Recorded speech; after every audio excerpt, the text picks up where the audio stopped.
Bien, bonjour à tous. Alors nous sommes maintenant à la fin du mois de mai et le soleil est de la partie, donc on a décidé de commencer les foins.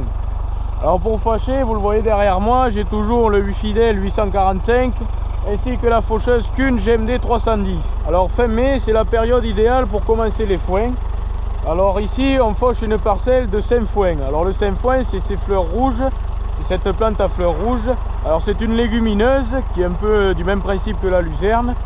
Et ça va être une principale ressource de protéines pour les brebis. Alors ce foin qui sera donc de bonne qualité sera destiné à des brebis plutôt en lactation.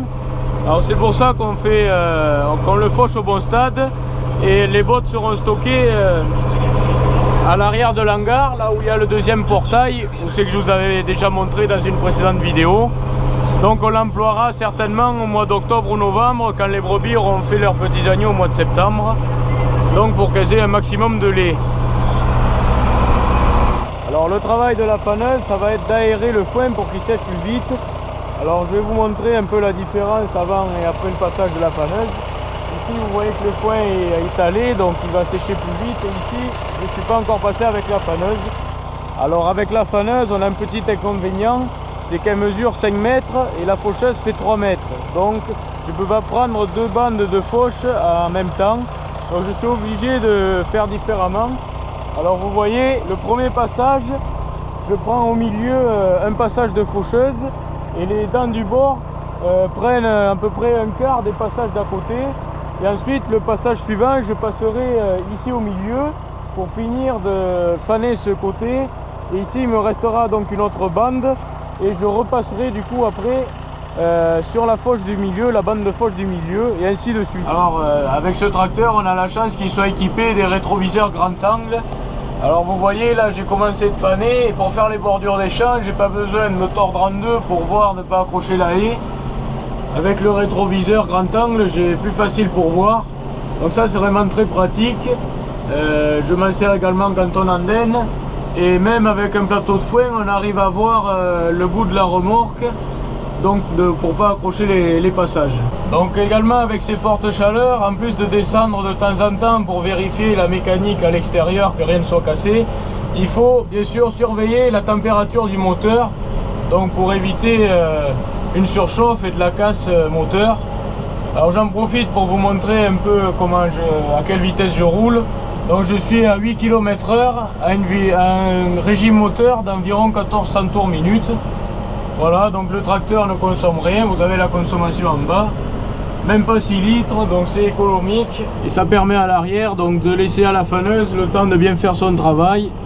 Elle ne tourne pas trop vite pour éviter de faire tomber les feuilles et de perdre la qualité du fourrage. Voilà, c'est parti, on continue.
Donc comme vous pouvez le voir derrière moi, j'utilise pas le même endaineur que d'habitude.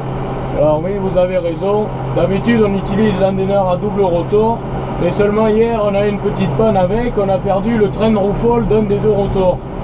Alors on n'a pas pu se dépanner et comme demain il y a de la pluie qui est annoncée, on a décidé de sortir notre ancien endaineur que l'on n'utilise plus beaucoup depuis une dizaine d'années, depuis qu'on a le grand endaineur.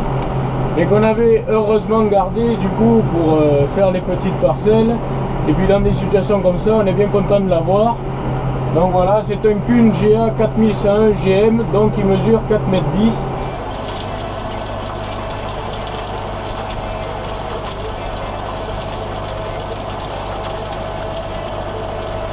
Bien, donc on se retrouve 3 jours plus tard dans le champ de Saint-Fouin que je vous ai montré à la fauche et au fanage. Ça a super bien séché, la pluie est annoncée demain, là je suis en train d'endainer, il est 14h30.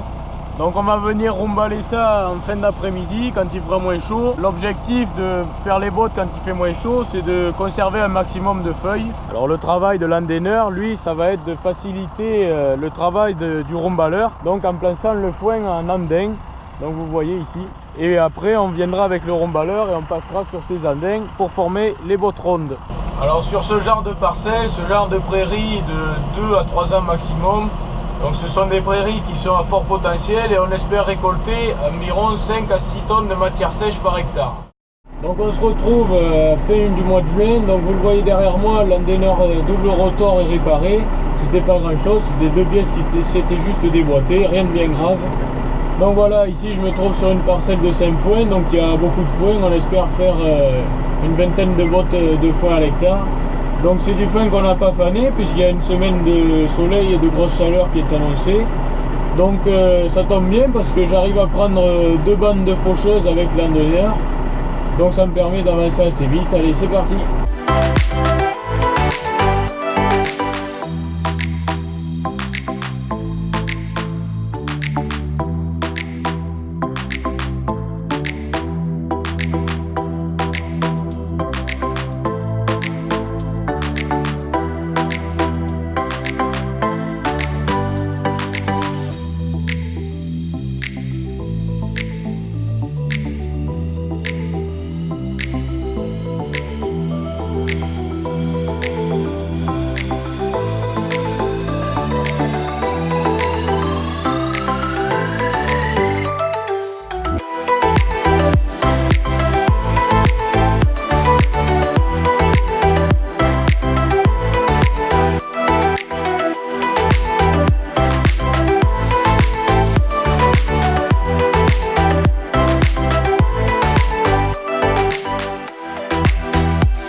Alors après l'endainage du foin suit le pressage. Alors le rôle du remballeur, ça va être tout simplement de suivre les lignes de foin qui sont faites par l'endaineur et de faire des bottes de foin tout simplement. Donc à l'aide d'un liage de filet, les bottes vont rester formées et on va pouvoir les rentrer dans l'hangar. Alors avec les fortes chaleurs, pour essayer de garder un maximum les feuilles présentes dans le foin, on travaille soit le soir ou la nuit pour essayer d'avoir un foin de la meilleure qualité possible.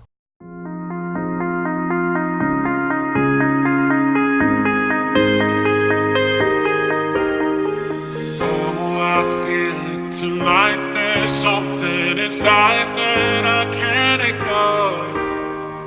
Oh, I feel it tonight, that look in your eyes got me begging for more. Oh, I feel it tonight, there's something inside that I can't ignore. Oh, I feel it tonight, that look in your eyes got me begging for more.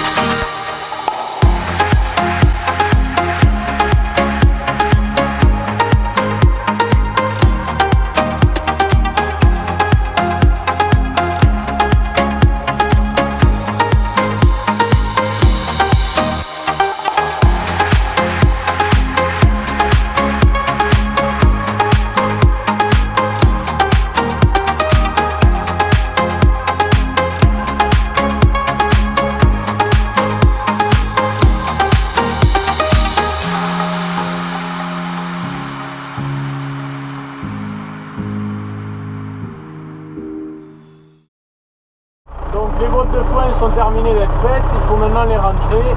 Alors pour cela, j'ai pris le 845 avec le plateau de 7 mètres à l'arrière et mon père que vous voyez là avec le John Deere et la pince à botte qui charge et qui décharge.